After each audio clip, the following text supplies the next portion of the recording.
The news ticker flashed. Beijing hints at rare earth export curbs. Global tech stocks plummet. Phones rang off the hook in government offices and corporate boardrooms. Automakers, defense contractors, and electronics giants held emergency meetings. This wasn't about oil or gas. It was about the building blocks of our technological future. Suddenly, the world realized its vulnerability. China's grip on rare earth elements was no longer a distant issue. The smartphone in your pocket, the electric car you drive, even hospital equipment, all depend on these obscure metals. Investors panicked, dumping shares in high-tech companies. Billions were wiped from market caps in hours. Beijing's message, though not official policy, was a powerful show of leverage. The world was forced to confront a dependency it had ignored for decades. The panic wasn't just about profits. It was about national security and the promise of a green energy future. The scenarios analysts once modeled were now playing out in real time. The world had to ask, how did we become so dependent on a single source for the elements that define our modern existence? What are rare earth elements? Despite the name, many are more common than lead or silver.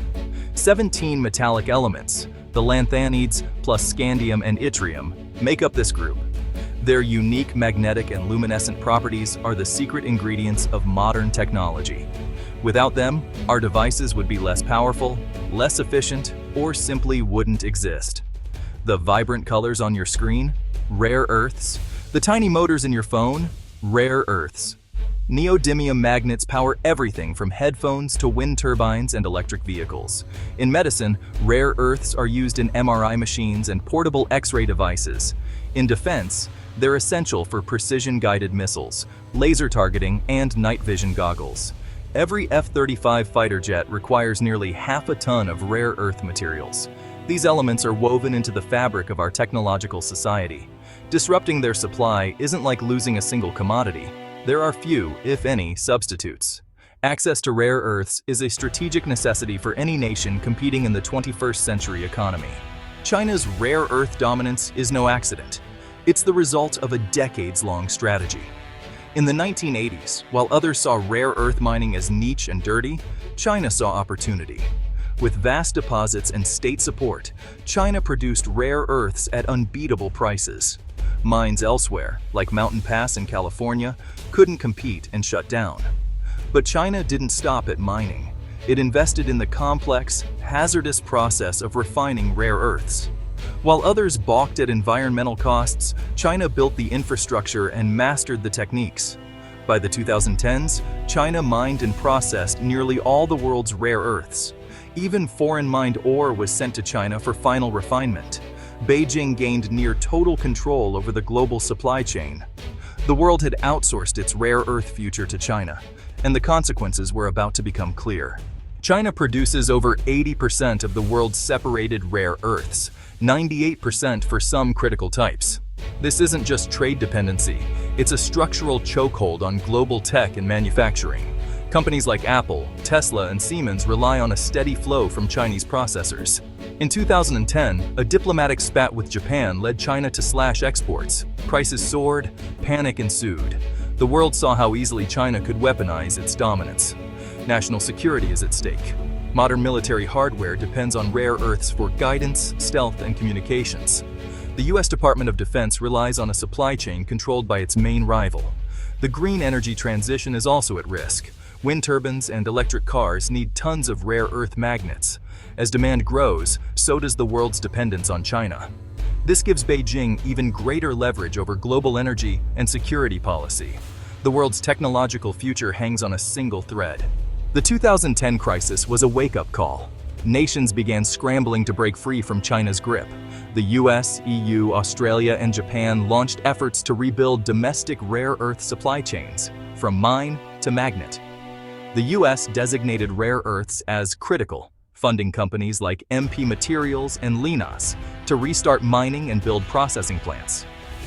Australia's Lynas is now the only significant producer outside China, expanding with US support. The EU formed the European Raw Materials Alliance to secure critical materials and develop new projects. A massive rare earth deposit was discovered in Sweden, offering hope for European self-sufficiency. These global efforts aim to rebalance the scales and reduce the risk of a single point of failure. It's a coordinated attempt to build resilient alternative supply chains. The race to diversify is on. Breaking China's dominance is a monumental challenge. First, cost. China's state-backed industry sets prices too low for new Western projects to compete. Building mines and processing plants to Western standards is expensive and slow. China could flood the market with cheap rare earths, undercutting new entrants.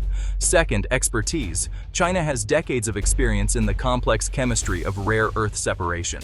The West must rebuild a skilled workforce and relearn lost industrial processes. Third, environmental hurdles. Rare earth processing is dirty and hazardous, with strict regulations and community resistance in the West.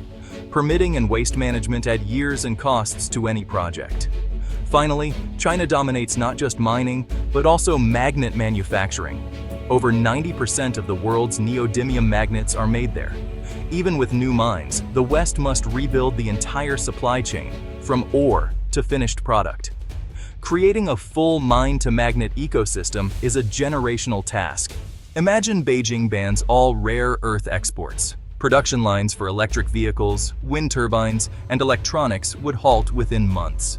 Companies like Tesla and Apple would face existential crises. The green energy transition would stall.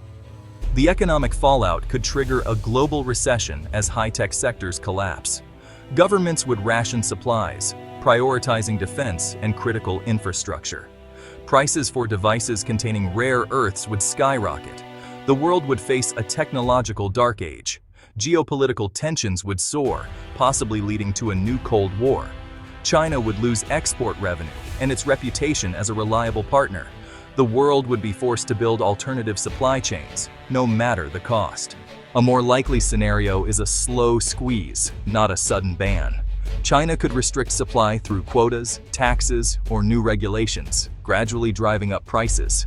Domestic Chinese firms would get priority, while foreign companies face rising costs and uncertainty. Western manufacturers would struggle to compete, losing market share and jobs to China. This strategic strangulation would be hard to counter. No outright ban, no easy WTO challenge. Investment in new projects outside China would be deterred by price manipulation risks. Next-generation tech would become more expensive and less accessible. The green energy transition would slow and become costlier. China could maintain dominance without provoking a unified global backlash. Can anyone break China's rare earth monopoly? Not overnight. Decades of Chinese investment and expertise can't be replicated quickly. The world will depend on Chinese rare earths for at least 5 to 10 more years. But the landscape is shifting. Diversification efforts are real and well-funded. The goal isn't to replace China, but to build a resilient alternative. Success depends on sustained investment, government support, and innovation.